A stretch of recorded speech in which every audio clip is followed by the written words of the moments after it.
Ces bourreaux faisaient tout ce qu'ils pouvaient pour rendre la vie de la jeune fille innocente, absolument misérable. La pauvre fillette était recroquevillée sur le sol humide, tandis que les autres enfants l'entouraient, souriant méchamment. Ils lui ont déversé du soda glacé dessus, regardant ses vêtements fins s'imbiber. Ensuite, ils ont déchiré des sacs en papier remplis de paillettes bon marché, la recouvrant jusqu'à ce qu'elle brille. Même avec des larmes dans les yeux, elle n'a pas essayé de les arrêter. Cela a juste rendu les brutes encore plus méchantes, alors qu'elles l'arrosaient de sirop de caramel épais, la transformant en ce qu'elles appelaient en riant un Sunday ambulant, pour le grand jour de leur chef de file.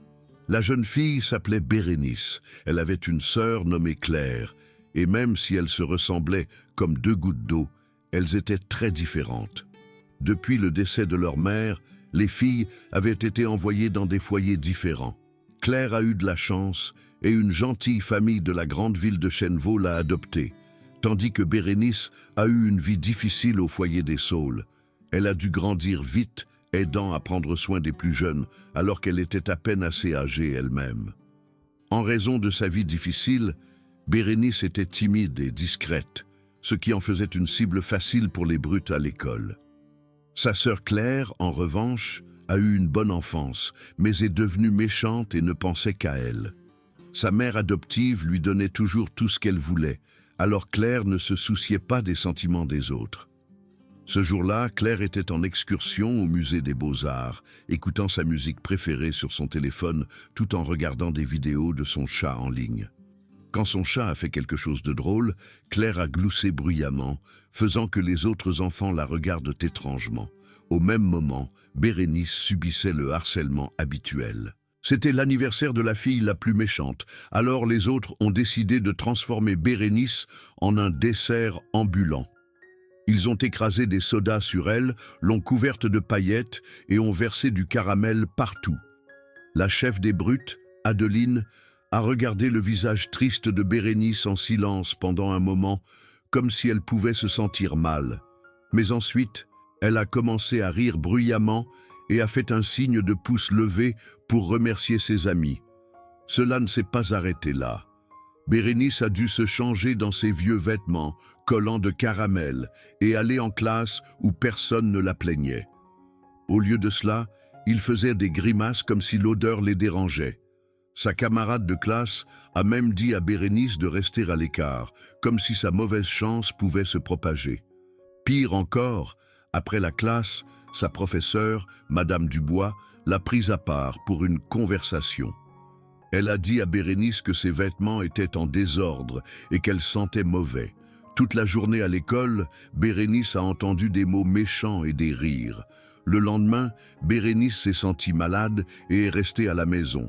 Quand elle est sortie du foyer pour prendre l'air, elle a vu les brutes venir vers elle. Elle faisait semblant d'aider au foyer pour éviter une retenue, mais elle voulait vraiment embêter davantage Bérénice.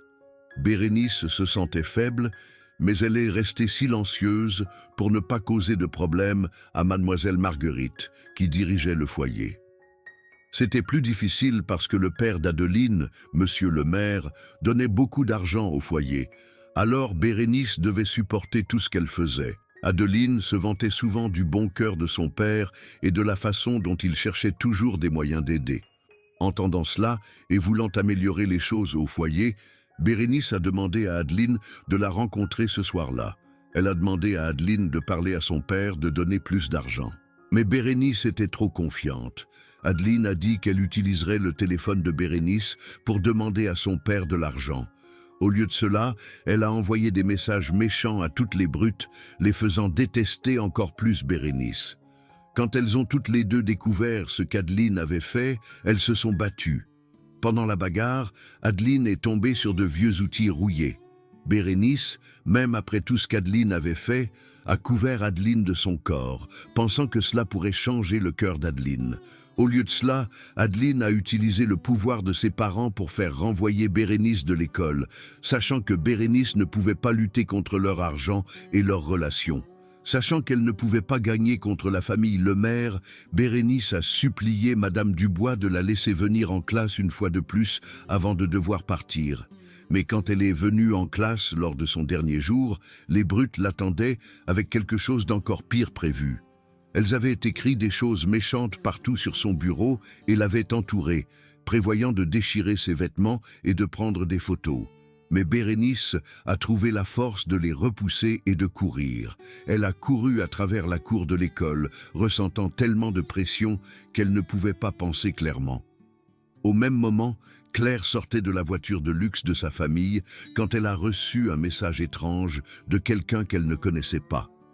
Elle s'est sentie en colère quand elle l'a lu et son téléphone coûteux est tombé de ses mains. Quand elle est remontée dans la voiture, elle a semblé agacée par sa meilleure amie, Olivia, ce qui était inhabituel pour elle. Ce soir-là, assise dans le grand salon de la maison de sa famille, Claire a reçu un appel téléphonique. Après avoir attrapé son téléphone et être partie rapidement, Olivia est devenue inquiète et l'a suivie discrètement. Olivia a vu Claire rencontrer une personne étrange et se disputer avant de s'éloigner en trombe, contrariée. Le lendemain, la classe de Claire a pris un bus pour le lac pour leur voyage annuel. Claire avait l'air triste et elle ne pouvait pas le cacher. Même si elles étaient séparées depuis longtemps, elle se souvenait encore de Bérénice, même si elles ne s'étaient jamais rencontrées en tant qu'adolescentes. Elles étaient toutes les deux au même café à un moment donné, mais les sœurs se sont croisées sans savoir qui était l'autre. Quand il était temps pour la photo de classe au lac, tout le monde a paniqué parce qu'ils ne trouvaient pas Claire. Toute la classe a commencé à fouiller les sentiers, mais ils ne l'ont trouvée nulle part. L'école a appelé la mère de Claire et elle était très inquiète. Madame Albright s'est précipitée au lac, très triste et incapable de parler clairement à travers ses pleurs. Le meilleur ami de Claire, Noé, qui avait un faible pour elle, était très inquiet quand il a appris qu'elle avait disparu. Il ne pouvait pas arrêter de penser à la sécurité de Claire, alors il ne s'est pas concentré et a perdu son important concours d'art, sur lequel il avait travaillé toute l'année. Madame Albright ne pouvait pas accepter qu'il soit arrivé quelque chose de mauvais. Alors, elle a continué à chercher des nouvelles de sa fille, embauchant des gens pour l'aider et demandant des bénévoles. Puis un jour, après de nombreuses semaines, elle a reçu un appel de l'hôpital de Chêneveau. Il semblait que son inquiétude était enfin terminée. Mais la bonne nouvelle n'a pas duré longtemps. Madame Albright a appris que sa fille avait perdu la mémoire à cause du stress et de la tristesse. Les médecins ont dit qu'elle pourrait récupérer ses souvenirs, ou elle pourrait tout oublier de sa vie, même qui elle était. Alors que Claire se préparait à quitter l'hôpital en fauteuil roulant, toujours faible, elle a vu Adeline dans le couloir. Adeline pensait que Claire était Bérénice, parce qu'elle se ressemblait. Alors elle a commencé à la harceler, ne sachant pas que c'était la mauvaise personne. Madame Albright est arrivée juste à temps pour éloigner Adeline de sa fille confuse. Adeline a réalisé qu'elle avait fait une erreur. Elle s'est excusée rapidement et s'est enfuie, embarrassée. Au même moment, Noé ne savait toujours pas que Claire était en sécurité. Il était assis seul dans sa maison vide, regardant de vieilles photos et se souvenant quand il avait promis quelque chose il y a des années. Il avait promis de gagner un prix d'art et de le donner à Claire pour lui montrer à quel point il se souciait d'elle. Alors il avait travaillé dur pendant des années. Il s'est rendu dans la chambre d'hôpital dès qu'il a reçu son prix, mais Claire ne s'en souciait pas. Elle a dit qu'elle ne se souvenait pas de lui et qu'elle ne se souciait d'aucune promesse du passé. Ces mots ont profondément blessé Noé. Puis, il a remarqué une nouvelle marque sur le bras de Claire qui n'était pas là avant sa disparition. Il a demandé ce qui s'était passé.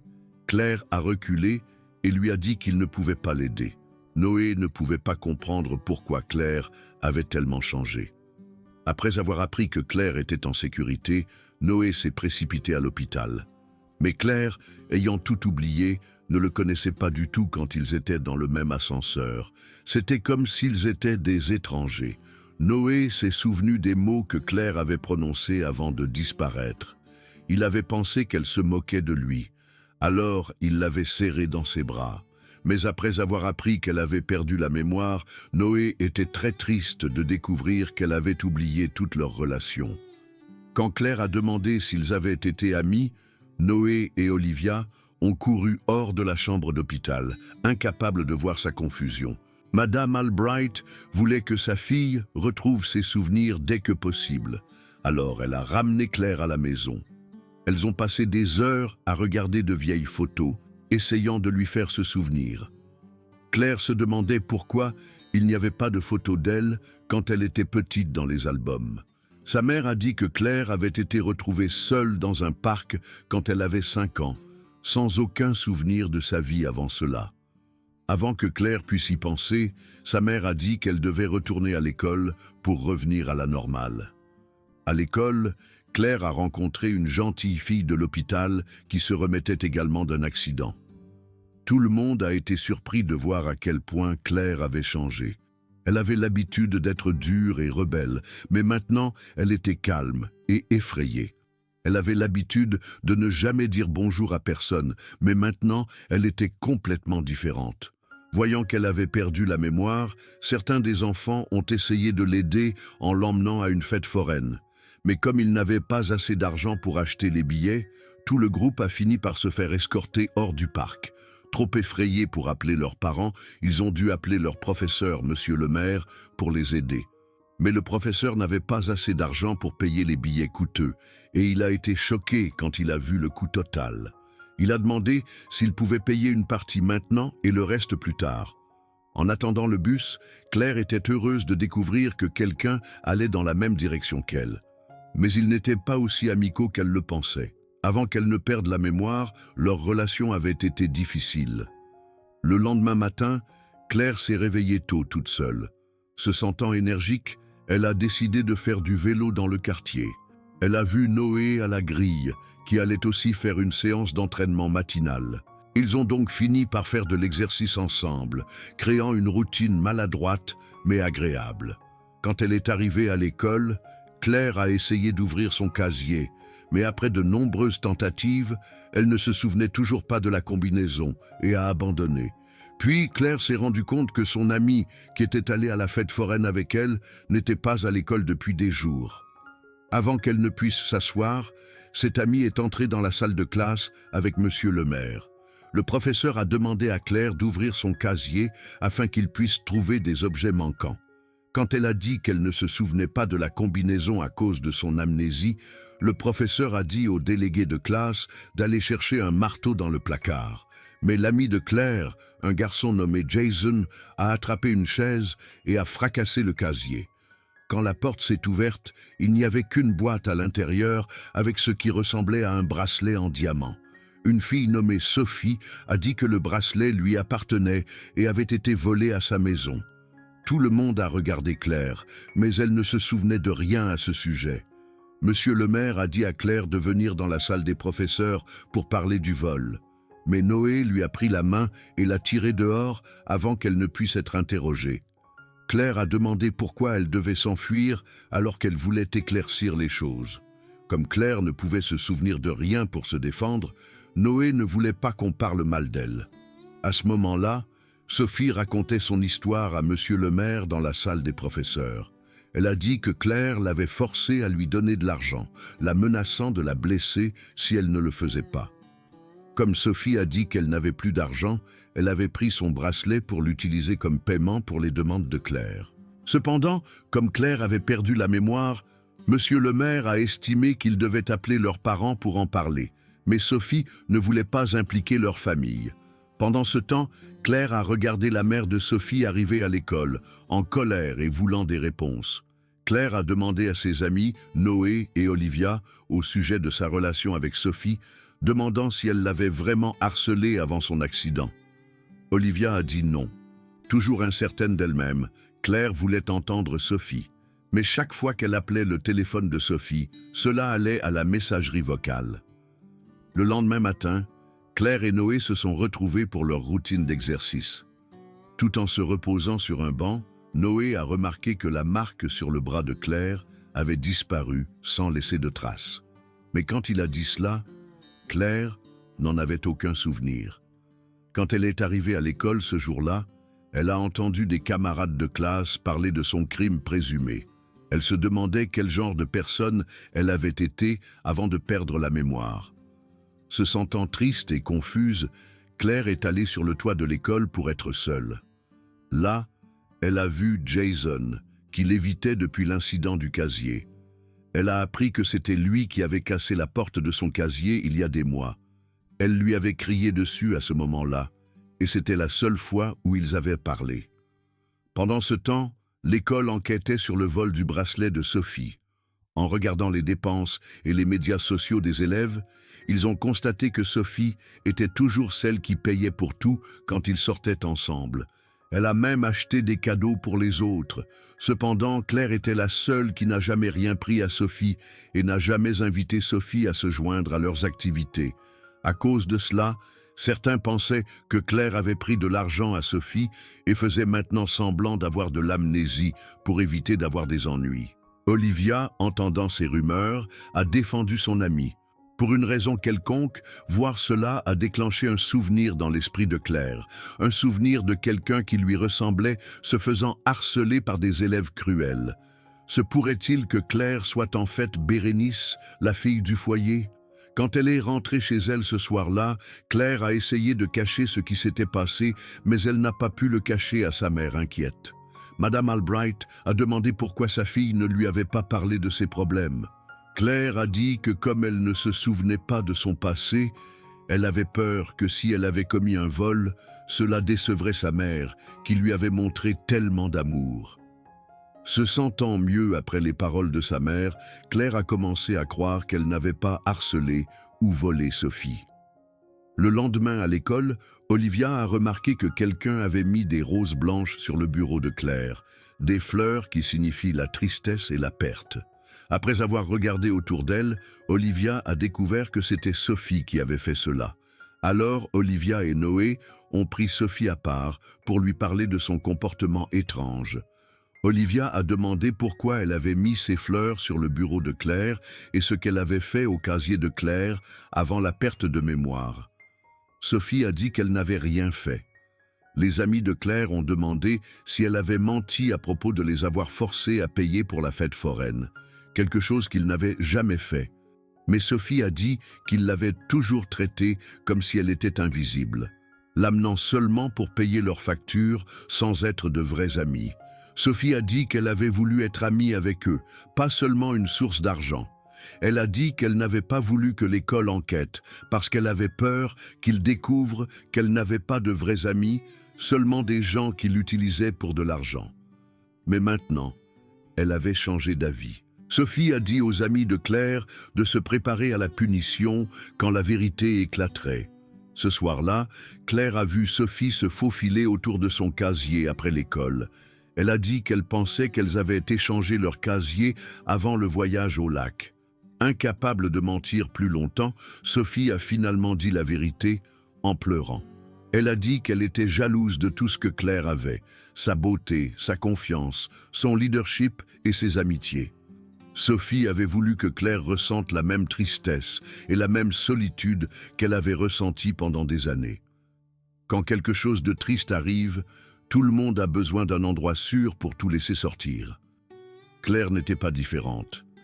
Elle est allée voir Noé pour lui raconter ce qu'elle avait appris et à quel point elle était confuse au sujet de qui elle était. Alors qu'il s'éclaboussait d'eau à la fontaine de l'école, essayant de se sentir mieux, Claire a glissé sur le sol mouillé et est tombée dans la piscine. Alors qu'elle se débattait dans l'eau, incapable de nager, ses souvenirs perdus sont soudainement revenus. Elle avait sauté dans le lac derrière le foyer, voulant mettre fin à sa vie. Mais quelqu'un qui lui ressemblait l'avait sauvée. C'était Bérénice, la fille harcelée du foyer des Saules, et la personne qui l'avait sauvée était sa sœur jumelle, Claire.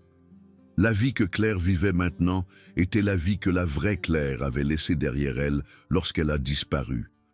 Tout ce que Claire avait vécu, la mère aimante, la belle maison, l'éducation, tout cela appartenait à sa sœur. Se sentant choquée, Claire est rentrée chez elle, incertaine de savoir si ses souvenirs étaient réels ou simplement inventés. Elle a fouillé dans les affaires de Claire jusqu'à ce qu'elle trouve un journal intime dans un tiroir. En lisant le journal, Claire savait que ses souvenirs étaient réels.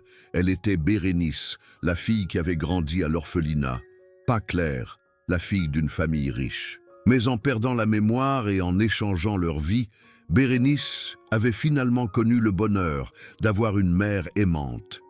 Elle a serré Madame Albright dans ses bras, la surprenant par cette affection soudaine. Le lendemain, Claire a raconté toute l'histoire à Monsieur le maire dans son bureau. Elle a dit que Sophie et elle avaient échangé leurs casiers avant le voyage. Mais Monsieur le maire était arrivé trop tôt, alors Sophie ne savait pas quoi faire. Sophie avait prévu de tout avouer lors de l'audience sur le vol. Mais alors que Sophie était sur le point de dire la vérité, Claire, faisant toujours semblant d'être Aria, a assumé la responsabilité d'avoir harcelé et pris de l'argent à Sophie, même si elle n'avait pas fait ces choses. Ayant elle-même été victime de harcèlement, Claire comprenait la peur et la solitude que ressentait Sophie. Cela a rendu Sophie surprise et reconnaissante. Claire a même envoyé à Sophie des poèmes et des messages, lui disant de ne pas avoir peur. Claire a dit que peu importe à quel point les choses étaient difficiles, elle serait toujours là pour elle en tant qu'amie. Sophie s'est sentie submergée par ces paroles gentilles. Peut-être avait-elle enfin trouvé quelqu'un qui se souciait d'elle, pas seulement qui l'utilisait. Tout a été résolu de la meilleure façon pour tout le monde. Cependant, Sophie a quand même choisi de quitter l'école au lieu de faire face à la maladresse. Elle a fait des dessins pour tous ses camarades de classe, leur disant au revoir et les remerciant d'avoir fait partie de sa jeunesse.